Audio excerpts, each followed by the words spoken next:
मिस्र की valley of Kings में मिले हैं 2000 साल पुराने तमिल ब्राह्मी अभिलेख। हाँ, वही मिस्र जहाँ विश्व प्रसिद्ध फरौन की कब्र है। अब सवाल पैदा होता है कि तमिल लिपि मिस्र में पहुंची कैसी।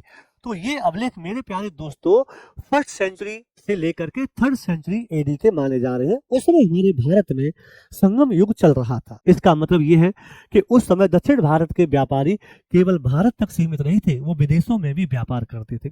ये जानकारी हमें 11 फरवरी को चेन्नई में आयोजित किए गए अंतर्राष्ट्रीय तमिल एपिग्राफी सम्मेलन में मिली है। अब हम इसमें अपने एग्जाम के पॉइंट ऑफ व्यू से स्टैटिक जीके देखते हैं। आपने पढ़ा होगा पेरिप्लस ऑफ द इरिथ्रियन सी, आपने पढ़ा होगा प्लिमी और टॉलमी के विवरण, आपने पढ़ा होगा दक्षिण भारत में रोमन गोल्ड कॉइन्स, आपने मोजिस और अर्किमेडू के बंदरगाह पढ़े होंगे। दोस्तों अब इन सब का पुरातात्विक प्रमाण भी मिल गया है। यहाँ पर मिस्र में कुछ नाम भी मिले हैं, जैसे कैकई कैरन। एक अभिलेख भी मिला है जिस पर लिखा हुआ कोपान आया और गया, मतलब हमारे भारत के व्यापारी मिस्र के अरुंधति इलाकों में गए और व्यापार करके आए। अब इसमें यूपीएससी के एंगल से देखते हैं क्या हमें मिल सकता है।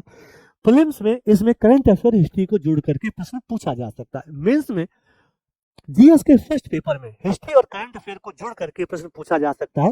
एंशिएंट मैरीटाइम ट्रेड या इंडिया और मेडिटेरियन कॉन्टैक्ट के बारे में प्रश्न पूछा जा सकता है। मेरे प्यारे दोस्तों यह खबर बताती है कि प्राचीन भारत आइसोलेटेड नहीं था, बल्कि ग्लोबल ट्रेड नेटवर्क का हिस्सा उस समय भी था। मेरे प्यारे दोस्तों अगर आपको ऐसे करंट अफेयर और स्टैटिक जीके की अच्छी वाली जानकारी और एनालिसिस चाहिए तो हमारे चैनल को फॉलो करें। मैं निर्देश भारद्वाज, और यहाँ हम खबर पढ़ते नहीं, एग्जाम के लिए उनको तोड़ते हैं। धन्यवाद।